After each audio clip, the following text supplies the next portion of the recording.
بحیثیت مجموعی بر عظیم پاک و ہند دور نبوت کی برکات سے محروم رہا۔ پھر یہ کہ دور خلافت راشدہ کی برکات سے بھی محروم رہا۔ یہاں اسلام کسی قابل ذکر حیثیت میں آیا ہے دور بنی امیہ میں، وہ بھی کسی دعوت و تبلیغ کے مثبت مقصد کے لیے نہیں، بلکہ ایک انتقام اور بدلے کے لیے کہ کچھ مسلمان تاجروں کا ایک بحری قافلہ جو سرندیپ سے لنکا سے جا رہا تھا عرب کی طرف، اسے یہاں کراچی کے قریب اسے یہاں کے سندھی ڈاکوؤں نے لوٹ لیا۔ اس پر مطالبہ آیا اسلامی مسلمان حکومت کی طرف سے، وہ ملوکیت تھی، اب وہ اسلامی حکومت اس معنی میں نہیں رہی تھی جس معنی میں کہ خلافت راشدہ اسلامی حکومت تھی کہ جو قیدی ہیں تمہارے پاس رہا کرو اور کمپنسیٹ کرو جو بھی نقصان یہاں ان مسلمان تاجروں کا ہوا ہے۔ جب اس کے جواب میں بالکل منفی رد عمل موصول ہوا تو پھر چڑھائی کا فیصلہ کیا گیا، گویا کہ یہ ایک سزا دینے کی ایک مہم تھی۔ بہرحال اس وقت جو اسلام یہاں آیا تھا اس کے کریکٹرز اس اسلام سے کچھ مختلف تھے جو بعد میں یہاں آیا۔ وہ اسلام جو محمد ابن قاسم کی سرکردگی میں سندھ میں آیا اور سندھ سے آگے بڑھ کر ملتان بلکہ موجودہ پاکستان کے تقریباً پورے نصف علاقے تک پہنچ گیا تھا، فٹ ہلز آف کشمیر تک، تو یہ اسلام خالص عربی اسلام تھا۔ ملوکیت تو آ گئی تھی لیکن بدویت اور عربیت جو ہے اس کی چھاپ اس پر ابھی گہری تھی، اور اس اسلام میں نہ ابھی فرقے تھے، نہ مسلک تھے، نہ حنفی، نہ مالکی، نہ شافعی، نہ حنبلی، نہ عقائد کے بارے میں بحثیں شروع ہوئی تھیں، علم کلام کی بحثیں ہوئی تھیں، نہ ابھی یونانی فلسفے اور منطق کا حملہ ہوا تھا، ابھی کچھ نہیں تھا، سادہ اسلام۔ اسلام اپنی اصل سادگی پر برقرار تھا، چنانچہ اس کی قوت تسخیر بڑی زبردست ثابت ہوئی، اور خاص طور پر محمد ابن قاسم جو نوجوان 17-18 برس کا نوجوان اور نہایت نیک اور پاک باز، سندھ کے ہندوؤں نے جو اپنی ایک روایت ہے کہ اس طرح کا آدمی تو کوئی اوتار ہی ہو سکتا ہے، فارسی میں بھی کہا جاتا ہے کہ در جوانی توبہ کردن شیوہ پیغمبری است، جوانی کے اس عمر میں بھی کوئی شخص پاک زندگی گزار رہا ہو تو یہ تو پیغمبروں کا طریقہ ہے، اور ہندوستان میں تصور پیغمبروں کا نہیں تھا، اوتاروں کا تھا، تو اسے بھی ایک اوتار سمجھ کر اس کی مورتیاں تراش کر مندروں میں رکھ لی گئیں اور ان کو پوجا جانے لگا۔ یہی چیز اس کے لیے خطرے کا سبب بن گئی، کیونکہ اب بیک ہوم اسلام کا جو اصل گھر تھا عرب، اس میں ملوکیت آ چکی تھی، اور ملوکیت کبھی اسے برداشت نہیں کر سکتی کہ کوئی اور شخص اتنا پاپولر ہو جائے کہ اسے چیلنج کر سکے، لہذا محمد بن قاسم کو بلایا گیا اور شہید کر دیا گیا۔ اب اس کے بعد ظاہر بات ہے کہ وہ اسلام ریسیڈ کرنا شروع ہوا، واپس آنا شروع ہوا، اس کے کچھ اثرات اس علاقے میں رہ گئے، لیکن اسلام کی واپسی ہو گئی۔ یہ اسلام کا پہلا ورود تھا بر عظیم کی سرزمین پر۔ اس کے بعد اسلام آیا ہے 300 برس بعد، اور اب یہ آیا ہے شمال مغربی سرحدی صوبے میں جو دریں ہیں، کوہ سلیمان میں، کوہ ہندو کش اور کوہ سلیمان میں، درہ خیبر ہے، درہ ٹوچی ہے، درہ گومل ہے، درہ بولان ہے، یہاں سے آنا شروع۔ اس اسلام کی خصوصیات کچھ اور تھی۔ ان 300 سالوں میں فقہی مسالک بھی پیدا ہو چکے تھے، حنفی، مالکی، شافعی، حنبلی، ان کے درمیان اختلافات بھی تھے، بحثیں بھی تھیں، مناظرے بھی تھے۔ دوسرے ایک خاص جو ہے تصوف کا فن جو ہے وہ بہت ترقی کر چکا تھا، اور اس میں اکثر و بیشتر وحدت الوجود کا تصور اس کی بنیاد میں موجود تھا۔ تیسری بات یہ نوٹ کیجئے کہ یہاں جو لوگ آئے وہ سب حنفی تھے،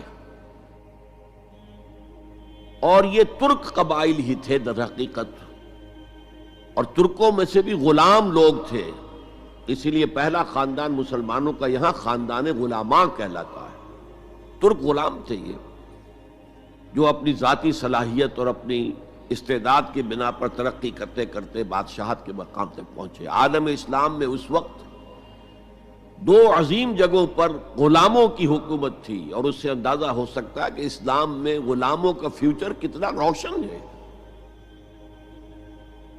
ممالک، مملوک، یہ مصر میں حکمران تھے، وہ بھی غلام تھے۔ خاندان غلامہ، قطب الدین ایبک، شمس الدین التتمش، یہ سب کون تھے؟ غلام تھے۔ بہرحال اب جو اسلام آیا اس میں قیادت کی ایک تثلیث پیدا ہو چکی تھی، توحیدی شان نہیں رہی تھی۔ خلافت راشدہ میں قیادت توحیدی تھی، خلیفہ وقت ہی حاکم بھی تھے، خلیفہ وقت ہی مجتہد بھی تھے، عالم بھی تھے، اور وہی سب سے بڑے اللہ والے بھی تھے۔ لیکن اس کے بعد جو اسلام میں قیادت جو ہے مسلمانوں کی تین شاخوں میں بٹ گئی۔ سیاسی قیادت وہ تو قبائلی عصبیت کی بنیاد پر قائم ہو رہی ہے، تو سیاست تو ہو گئی طاقت کے بل پر، جس کی لاٹھی اس کی بھینس۔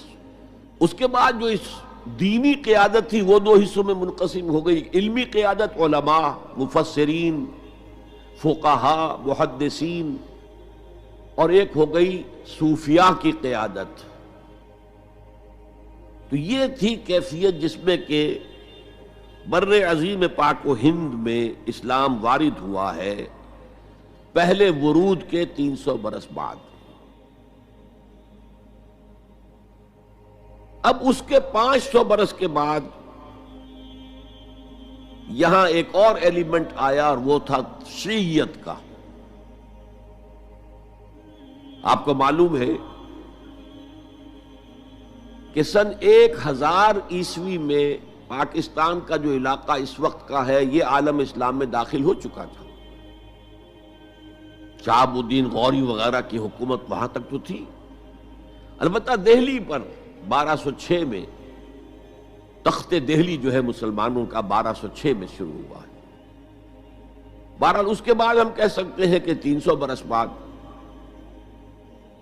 یہاں پر یہ شیعیت آئی ہے، داخل ہوئی ہے، ورنہ اس سے پہلے خالص سنی اسلام تھا اور خالص حنفی۔ شیعیت کی وجہ سے جو کچھ بھی بعد میں اسلام کو یہاں پر اس تقسیم کی وجہ سے، شیعہ سنی اختلافات کی وجہ سے جو بہت بڑے بڑے نقصانات اٹھانے پڑے، ان میں سے مثلا 2 کا میں تذکرہ کرنا چاہتا ہوں۔ ڈاکٹر امبیڈکر، انہوں نے فیصلہ کیا تھا میں مسلمان ہو جاؤں، گویا کہ یہاں کے اچھوتوں کا مسئلہ وہ اس طور سے حل کرنا چاہتے تھے کہ ہم ان بلاک مسلمان ہو جائیں، لیکن جب ان کے بارے میں معلوم ہوا تو پھر وہاں پہنچ گئے کچھ لوگ کہ آپ اس مسلک کو اختیار کریں یا اس کو کریں۔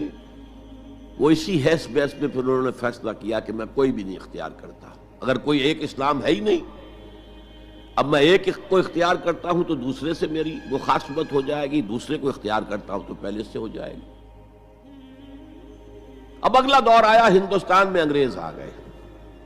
یہاں موجود بہت سے غیر مسلموں کو شاید میری باتیں اب کچھ ناگوار گزریں، لیکن کچھ حقائق ہیں جو تلخ ہیں لیکن حقائق ہیں، انہیں سمجھنا چاہیے۔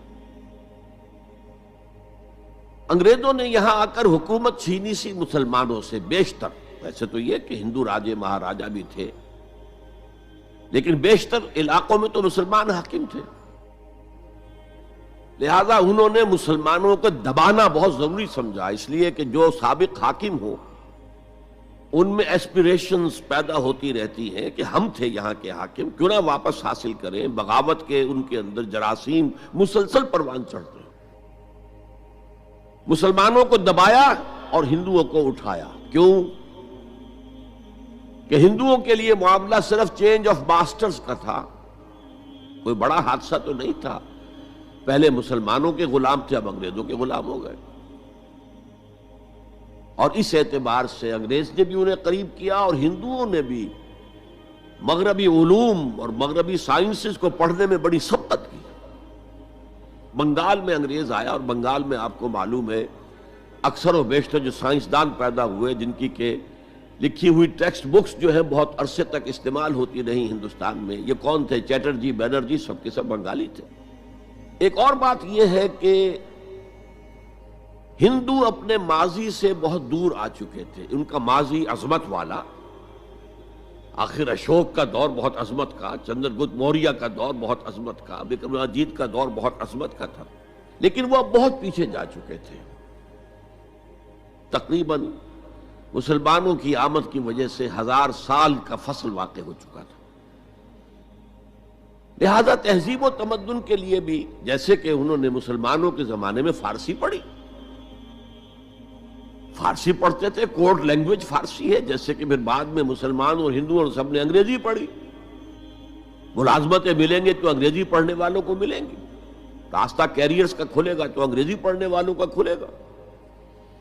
اسی لیے کہاوت تھی ہندوستان میں، پڑھے فارسی اور بیچے تیل، دیکھو رے قسمت کے کھیل۔ اب فارسی پڑھ کے تو اسے کہیں حکومت کے اندر اہلکار ہونا چاہیے، اس کی حیثیت کچھ اور ہونا چاہیے، فارسی پڑھ کے اور تیل بیچنا۔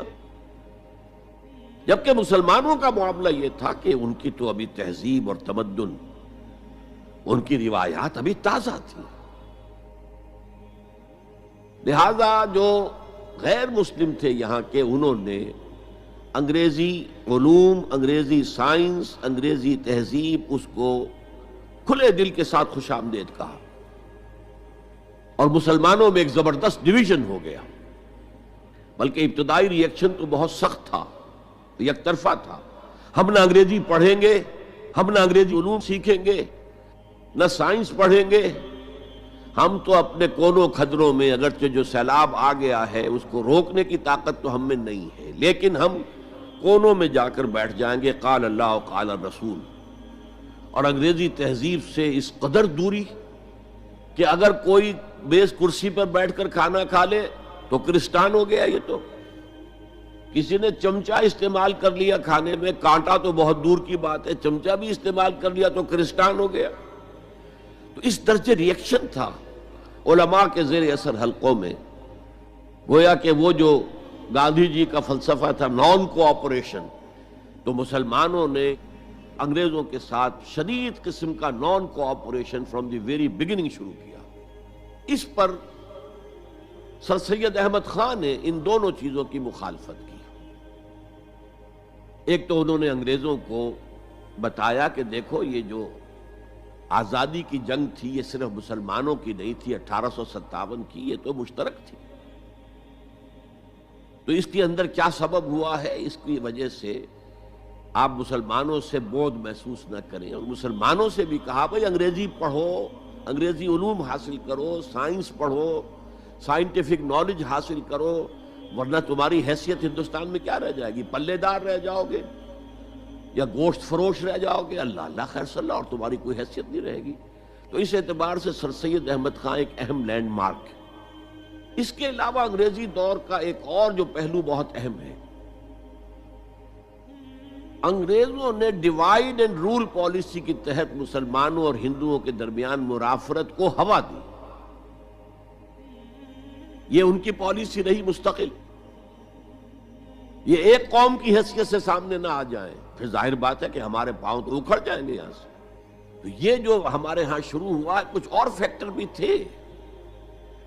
ہندوؤں میں ایک انتقامی جذبہ بھی تھا کہ مسلمانوں نے ہم پر حکومت کی ہے 800 برس، 1000 برس، اور ظاہر بات ہے سارے حاکم اچھے تو نہیں تھے، کوئی اچھا بھی تھا، تو اکثر و بیشتر تو عیاش قسم کے لوگ تھے۔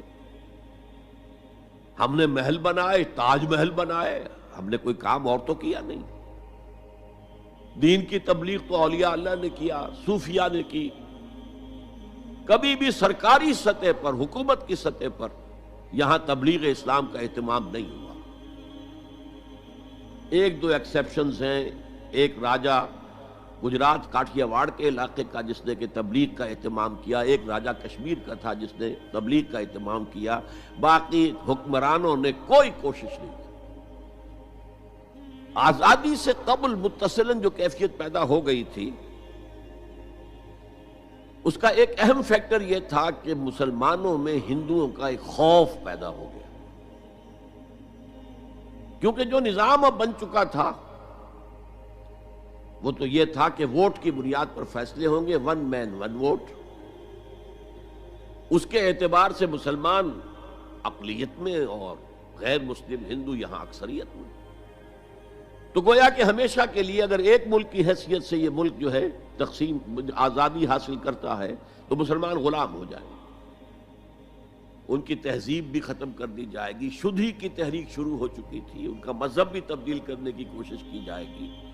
میوات کے علاقے میں بڑی زبردست تحریک اٹھائی گئی تھی شدھی کی، جس کا توڑ کرنے کے لیے مولانا محمد الیاس رحمۃ اللہ علیہ سامنے آئے اور تبلیغی جماعت کا انہوں نے سلسلہ شروع کیا۔ یہ اصل میں میوات کے اندر جو شدھی کی تحریک تھی اس کا جواب تھا، اس سے حفاظت مسلمانوں کی۔ تو اندیشہ یہ تھا کہ ہندو ایکسپلائٹ کرے گا، ہماری تہذیب کو ختم کرے گا، ہماری زبان کو ختم کرے گا، معاشی طور پر ہمیں ایکسپلائٹ کرے گا، مفلوج کرے گا، اور اپنی سی کوشش کرے گا کہ ہمارا مذہب بھی تبدیل کرا دے۔ مسلمانوں کی ایک قومی جماعت، اگرچہ وہ شروع میں قومی اس کو کہنا غلط تھا، وہ نوابوں، جاگیرداروں، نواب زادوں ان کی جماعت تھی مسلم لیگ، جو 1906 میں قائم ہوئی۔ مسلمان عوام کا اس سے ساتھ کوئی نہ رابطہ تھا، نہ ان کا کوئی رابطہ عوام کے ساتھ۔ اس کی جو 1906 سے لے کر 1924 تک کی جد و جہد ہے، وہ ساری دفاعی جد و جہد تھی۔ ہمارے یہ حقوق ہونے چاہیے، ہمیں اس کی ایشورنس دی جانی چاہیے، ہمیں سیپریٹ الیکٹوریٹ دیا جائے، اور یہ کہ اس سے بھی آگے بڑھ کر ہمیں مرکز میں کچھ زیادہ حیثیت دی جائے تاکہ ہماری بھی کوئی حیثیت ہو، کوئی توازن پیدا ہو سکے۔ بس اسی پر ساری گفت و شنید تھی۔ اور اس کے ضمن میں محمد علی جناح جو ہیں وہ تو پروفٹ آف لو قرار دیے گئے تھے، اتحاد کا پیغام بر۔ وہ 1906 میں تھے، انڈیا میں موجود، مسلم لیگ میں شامل نہیں ہوئے تھے، کانگریس کے رکن تھے۔ اس کے بعد 1913 میں جا کر مسلم لیگ میں شامل ہوئے ہیں مولانا محمد علی جوہر کے کہنے پر، پھر بھی کانگریس کے رکن بھی رہے، مسلم لیگ کے رکن بھی رہے، اور انہوں نے حتی الامکان کوشش کی کہ کوئی فارمولہ ایسا بن جائے جس پہ کہ اتحاد ہو جائے اور ضمانت مل جائے کہ مسلمانوں کے ساتھ کوئی اس قسم کا سلوک نہیں کیا جائے گا کہ وہ بالکل یوں سمجھیے کہ ایک نیچے لگ کر رہ جائیں اور ان کی کوئی حیثیت نہ رہے۔ لیکن وہ ناکام ہوئے، شدت کے ساتھ ناکام ہوئے، اور پھر اس درجے مایوس ہوئے کہ ہندوستان چھوڑ کر جا کر انگلستان میں بس گئے، اور وہاں انہوں نے اپنی لیگل پریکٹس شروع کر دی۔ ایس ایم اکرام صاحب جو ایک بڑے مصنف ہیں، آب کوثر، موج کوثر، رود کوثر کے جو مصنف ہیں، وہ اہم ترین کتابیں ہیں تین مسلم انڈیا کی، political as well as cultural history, ثقافتی جو معاملہ ہے وہ بھی ساتھ ساتھ ہر دور میں کیا اس کا رنگ رہا ہے، تو اس کو بہت ہی سمجھیے ایک بڑے ماہرانہ انداز میں انہوں نے بہت عمدگی کے ساتھ مرتب کیا ہے۔ وہ اس وقت آکسفورڈ میں پڑھ رہے تھے، طالب علم تھے، نوجوان۔ وہ ملے محمد علی جناح سے، اس وقت تک ابھی وہ قائد اعظم کا تو خطاب انہیں نہیں ملا تھا، محمد علی جناح، اور ان سے کہا آپ ہندوستان چھوڑ کے کیوں آ گئے؟ ہندوستان کے مسلمانوں کو تو آپ کی ضرورت ہے۔ تو انہوں نے سخت الفاظ کہے تھے کہ ہندو ناقابل اصلاح ہے۔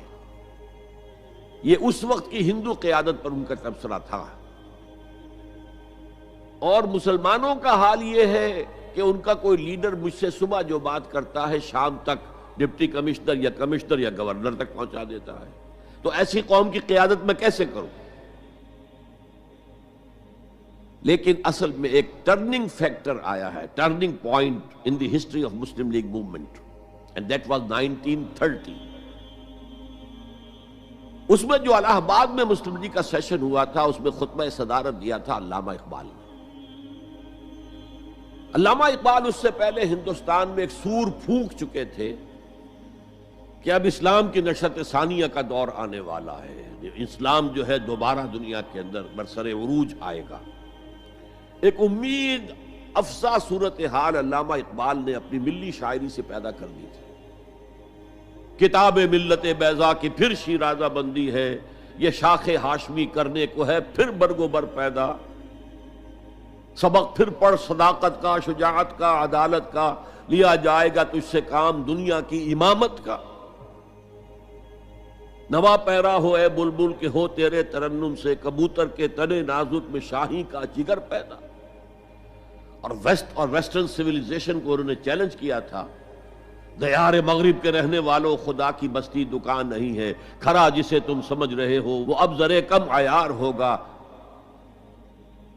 تمہاری تہذیب اپنے خنجر سے آپ ہی خودکشی کرے گی، جو شاخ نازک پہ آشیانہ بنے گا ناپائیدار ہوگا۔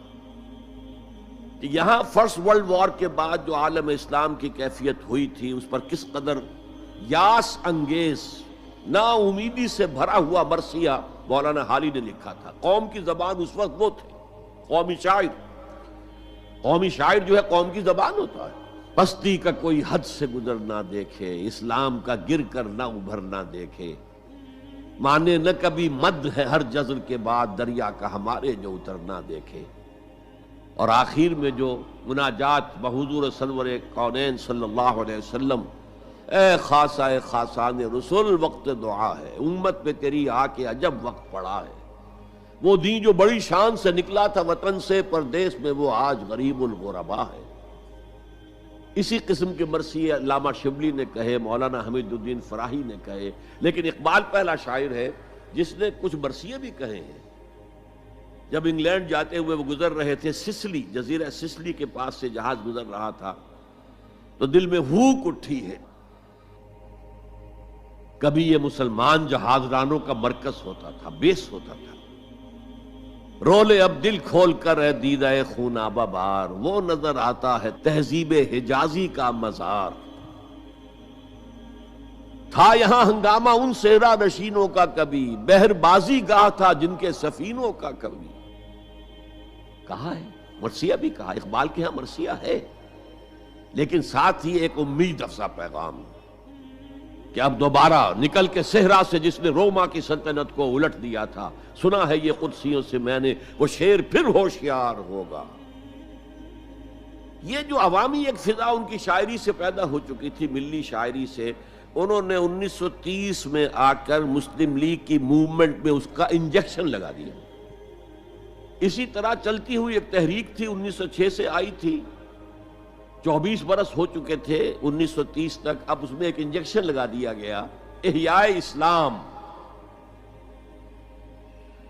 اس خطبے میں علامہ نے ایک طرف مسلم قومیت کو بہت مستحکم کیا دلائل کے ساتھ، عمرانی دلائل، پولیٹیکل سائنس کے جو مستحکم اصول ہیں ان کی بنیاد پر کہ مسلمان ایک علیحدہ قوم ہے۔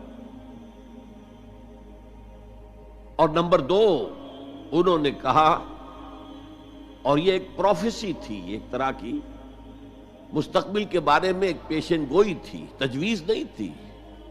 پارٹیشن آف انڈیا کی تجویز تو بہت بعد میں آئی ہے 1940 میں، یہ 1930 کی بات میں کر رہا ہوں۔ تو انہوں نے کہا تھا مجھے یقین ہے کہ یہ ڈیسٹنی ہے، تقدیر مبرم ہے کہ ہندوستان کے شمال مغرب میں، شمال مشرق کا انہیں اس وقت احساس نہیں ہوا تھا، ایسٹ پاکستان کا جو اب بنگلہ دیش ہے ادھر ان کی نگاہ نہیں گئی تھی، ہندوستان کے شمال مغرب کے اندر ایک آزاد مسلمان ریاست قائم ہوگی، اور اگر ایسا ہو گیا تو ہمیں موقع مل جائے گا کہ دور ملوکیت میں، جس کے لیے لفظ بڑا ثقیل استعمال کیا انہوں نے، عرب امپیریلزم، یہ بنو امیہ بنو عباس یہ عرب امپیریلسٹ تھے، یہ عرب قوم کا امپیریلزم تھا، ان کی حکومت اسلام کی عکاسی کرنے والی نہیں تھی، اسلام کی عکاسی کرنے والی تو خلافت راشدہ تھی، ابو بکر تھے، عمر تھے، عثمان تھے، علی تھے رضی اللہ تعالی عنہ۔ تو دور ملوکیت میں یا دور عرب امپیریلزم میں جو داغ دھبے آ گئے ہیں اسلام کے چہرے پر، انہیں صاف کر کے اور صحیح اسلام کی ایک شکل دنیا کو دکھائیں، یہ انجیکشن ہے پازیٹیو مقصد کا۔ اس وقت تک، اس سے پہلے تک تحریک صرف ایک منفی جذبے پر چل رہی تھی، ہندو کا خوف، ہندو اکثریت کا خوف، ایکسپلائٹیشن کا اندیشہ، لیکن اب اسے ایک مثبت بنیاد مل گئی۔